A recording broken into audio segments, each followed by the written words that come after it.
Hello, welcome to CIO Leadership Live Australia. I'm Kathy O'Sullivan, Editor-in-Chief in APAC for Foundry's flagship enterprise brands, CIO and CSO.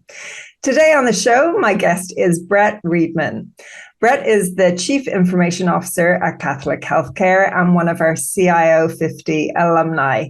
He has extensive experience working domestically and internationally across several sectors, including healthcare, financial services, talent solutions, engineering, and construction, just to name a few. Hello, Brett. Happy 2024. Hope the year is off to a good start. Hey, Kathy, good to catch up with you again. Yep, it's off to a flying start. We'll just say that. Great to hear. So look, one of my favorite questions is to ask CIOs about their origin story. So can you tell us about how you got your start in IT and I guess what's been your career path to date? Yeah, sure. So I had an interesting, I used to work within various business units within the company of AMP back in the old days when it was a Mutual Provident Society. And I made an opportunity into training and I became an IT trainer. So back in those days, it was mainframe systems and we were just starting to get into the personal computer space. From there, it evolved into project management and as a technical engineer. And then sort of within AMP, we were lucky you had the opportunity to grow and evolve through different roles within the company. And then from there, I moved on to different organizations in different roles, head of application services, client relationship management type roles, and then eventually made the break into the director of IT for Asia Pacific with Hudson Global Resources, and then found my way to Catholic Healthcare. So can you give us an overview of Catholic Healthcare, its purpose, and what you and your team look after there? Yeah, sure. So Catholic Healthcare is a trusted not-for-profit aged care provider operating predominantly in New South Wales and Southeast Queensland.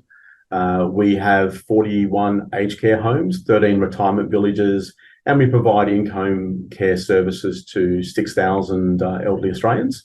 And we employ approximately 5,000 employees. The IT team, it's made up of a couple of areas. So I have traditional sort of support teams in application services, tech and cloud. I have the IT portfolio management team, data analytics team, cybersecurity, and we do a lot of work in the property space as well. So we do property development within our business. So we get intimately involved at the building stages for anything that's tech that goes into the homes. And I have what I call the service management office, which is a lot of our ITIL processes, service desk, and our field services team. So quite a broad range there that you look after and quite a lot of stakeholders, I imagine, as well involved in that. So can you tell us a bit more about how you approach how you approach innovation within your IT department, especially when it comes to implementing some of those newer technologies, AI, IoT, automation. Can you talk to us about your approach? Sure. So in actual fact, from an innovation perspective, I actually have a staff member that works full-time in that space. So their whole role is to use models to evaluate ideas and to flesh them out to see them whether or not they have the legs to carry forward. But as a whole, the business, we encourage the business to approach us with ideas, challenges. My team regularly, what I call, walk the customer journey. So they're regularly out amongst the business. They observe, they see issues, and they bring them back, and we explore those issues. We use the design thinking double diamond model to flesh out innovative ideas. And we partner with organizations such as Microsoft. We're currently partnering with Microsoft at the moment, who established a not-for-profit AI aged care incubation lab here in Australia. There's about 4 or 5 aged care providers involved initially in that lab. Obviously, Catholic Healthcare is one of them.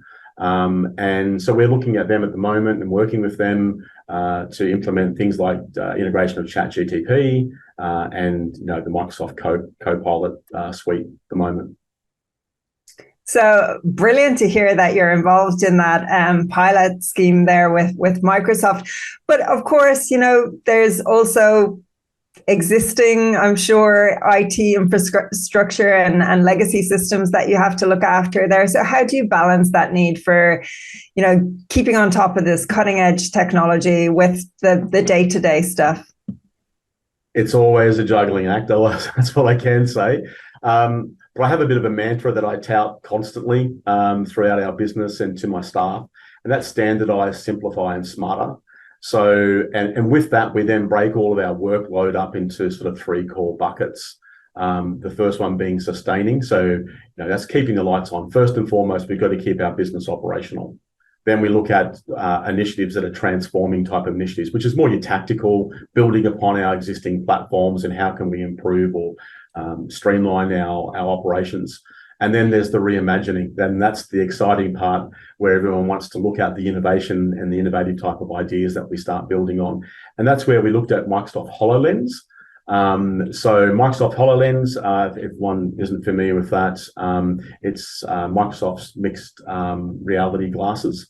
And so we looked at that solution from a telehealth problem. So we knew telehealth was a bit of an issue within the organisation from the point of view that people are trying to use mobile phones, and this became more relevant during the COVID period, mobile phones, tablets and PCs to provide an overview of the health of a resident with a GP remotely.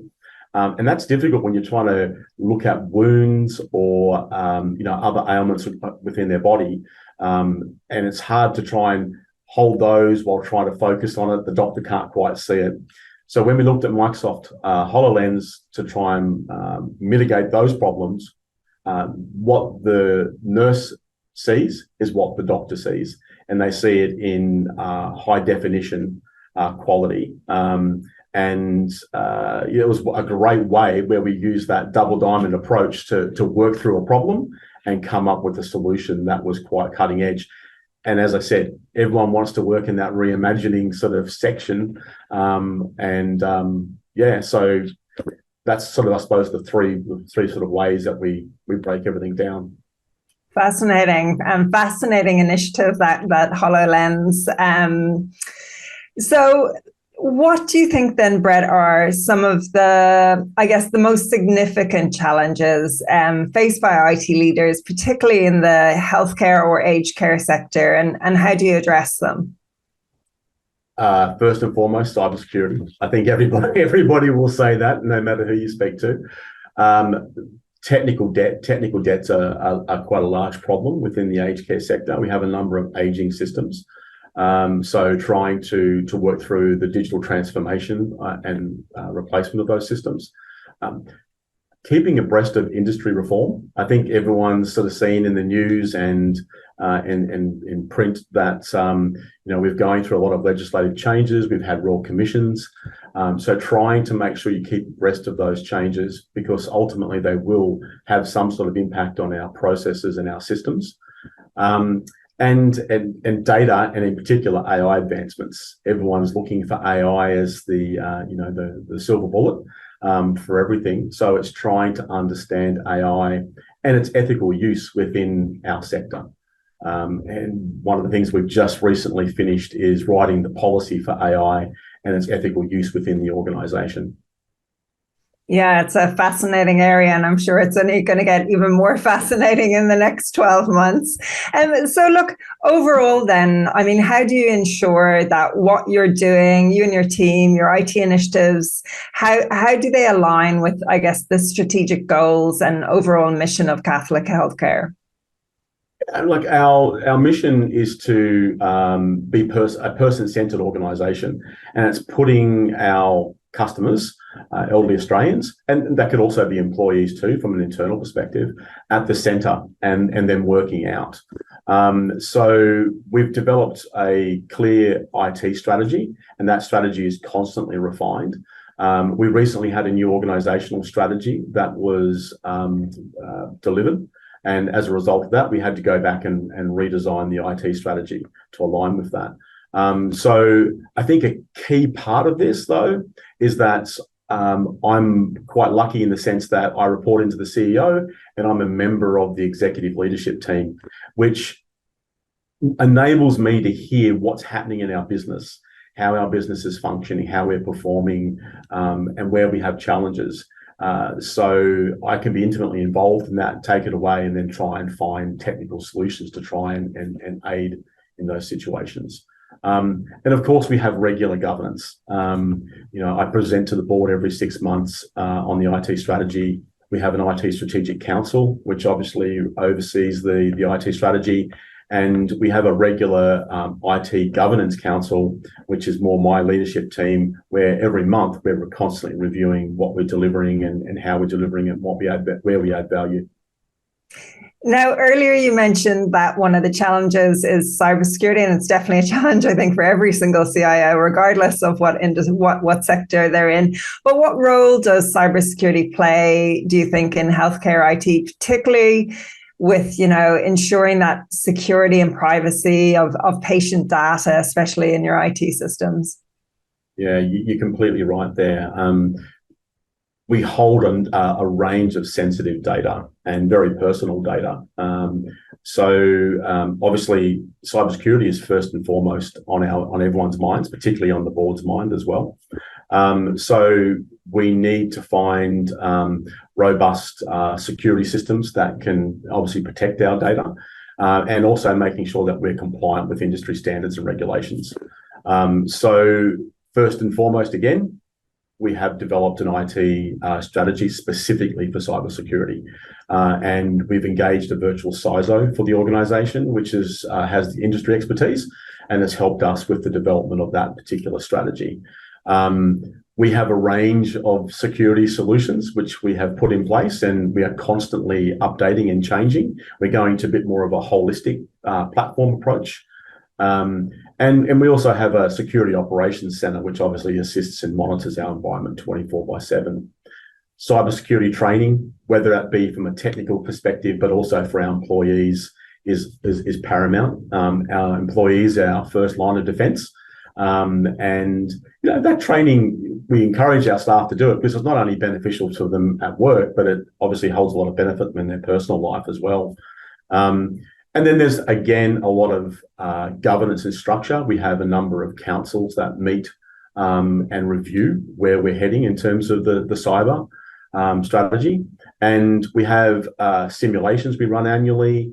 We do a lot of external audits, red teaming, and penetration type testing as well. And of course, disaster recovery testing. We do that every 2 months on our core systems. Now, I've heard the saying that a CIO is only as good as the people that they have working for them. So can you share your strategies around, I guess, fostering a collaborative and productive IT team and what you do there at Catholic Healthcare to ensure this? Yeah, look, I hope to think that I've got a really positive team culture. I think I do. Look, we as an organisation conduct regular engagement surveys across the organisation, and that produces a wealth of information that we then take back and work with our individual teams on how we can improve and what we can do better.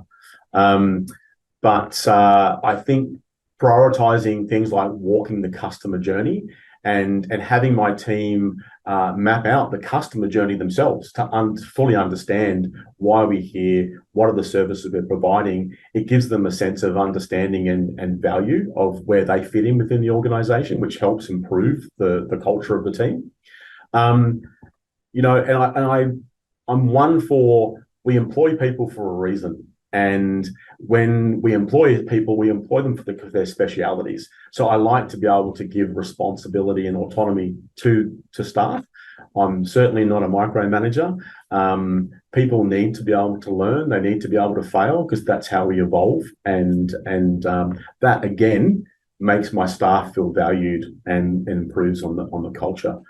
We run a number of training sessions, team training sessions, like on marketing IT or consultative IT.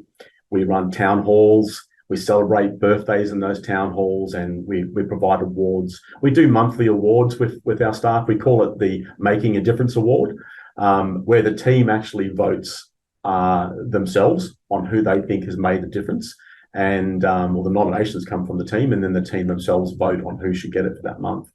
And first and foremost, as well, I love to have fun. I'm with these people, as in terms of my employees, I'm with them every single day for more time than I probably spend with my own family. So if you can't have fun, then it's going to be a pretty sad day. So injecting a bit of fun is, I think, a key part of culture. I love it. What a great approach. So look, you mentioned at the outset, that Catholic Healthcare has a broad range of rest homes, and you've got a lot of people in the organization. So what kind of communication strategies do you employ then when you're trying to bridge that gap between technical IT language? You're rolling out these new initiatives that might scare people a little bit. So how do you bridge that gap between your IT language and, non-technical stakeholders within the organization and helping them understand things? Yeah, look, it's been a bit of a challenge. I mean, the level of digital literacy within our sector was quite low. I think it's drastically improving as people in their personal lives start to understand technology. That sort of evolves and flips over into business as well. We always try and communicate in plain English, and we try and understand the audience that we're speaking with. We try and run regular presentations. We work closely with our marketing and communications team on our comms. We obviously write them, but in some instances, we write them very technical. So we utilize our comms team to say, hey, can you just have a bit of a look at this to make sure that it's written in English that people will understand. And I think one of the key things is making sure that when we do the communications, we promote what's in it for me. People need to understand when we're commuting something, they want to understand what's in it for them, so they can, obviously understand what it is we're trying to do. And look, we hold a regular number of meetings at different levels of the organisation. And in those meetings, we sit down and we understand what the challenges are and where the business is going, and what the challenges are on the IT side in trying to support them. And that helps break down, any barriers, and helps with communication and level of understanding of what's happening. Now, I'm sure there's not a day that goes by where you don't have an email from someone trying to sell you something. So what do you look for when, you're out there trying to choose a technology partner? What works best from your perspective when it comes to all those providers out there that are trying to sell to you? What provides value to you in the organization? You're certainly correct in the sense that we receive a number of emails from partners. A good track record in delivering obviously is paramount. That goes without saying. But for me, they wouldn't even get in the door if they didn't have that track record. A cultural fit to our organisation is what's really important to me. I don't want vendors, I want partners. So we try and work with people out there to try and find those people who will partner with us on a longer term basis. Key to that is understanding and being able to empathise with our business. We're a care organisation, and people need to be able to understand what it is we do and how we do it. And through that, they will be able to empathise with, an RN at the point in time might have something that's going on, and they need to be able to understand the pressures that are on that registered nurse. Sorry, that's what an RN is, to be able to, provide that level of support. I'm also looking for them to have some skin in the game. I think it's not a one-directional relationship. It's a partnership. So it can't just be I pay my fee and they come in and provide a service on a monthly basis. I want them to have skin in the game. Absolutely. Well said. So look, an ever-changing landscape that we're in, how, as an IT leader, how do you keep up to date with the emerging technologies, and how does that help you make informed decisions for your IT initiatives? Well, podcasts like this is definitely one of the things that I look at. Thanks, Brad. That's my pleasure. I read. I was watching a couple of them just last night, actually. So it's always good to watch them. Attendance at conferences and events is obviously a wealth of knowledge and information, and I think continuously learning. For me, it's not just about attending courses. I'm an avid reader, or I love Audible. I'm always listening to books while I'm in the car, and meeting with key partners as well, and listening to their roadmaps and their journeys gives me great insight as to what's happening in the industry and where partners are going, or vendors and suppliers are going. And industry groups, leaning on your peers. We have a group that we formed a few years back called the Aged Care CIO Network, and it's CIOs from across the aged care sector. And we meet every quarter, and we sit down and discuss our challenges, and we understand that we're not Robinson Crusoe, and we can help each other. So I think it's a combination of all of those, which gives you insights and snippets of what to look for and potentially where we can go. Now we're fresh into 2024, so just want to know what's important to you in the months ahead. So in October last year, we had a new organisational strategy that was delivered. So with that comes the revamping of the IT strategy, which was endorsed by our board in December 2023. So we're now shifting gears. So we're sort of extending and altering our digital transformation program. So we have a huge digital transformation pipeline. It spans years. So we've got a big push this year for two major project changes, one being our financial system and another one being the core system for our home care business, which is a big growth area within the industry. Focusing on AI, delivering those AI solutions that we're partnering with Microsoft on, and rolling out the Microsoft Copilot 365. That's probably what most people are looking at the moment to try and gain some efficiencies. And again, coming back to everything again, data and cyber always on everyone's mind. It's not as the old saying used to be, it's not a destination, it's a journey. So with those particular areas, it's something that's continuously evolving and changing. It'll never end. So that's a big focus for me, kicking into the new year. Well, it certainly will keep you very, very busy in 2024. We wish you all the best with the journey ahead. Brett Reedman, Chief Information Officer at Catholic Healthcare, thank you so much for your time today. Thanks, Kathy.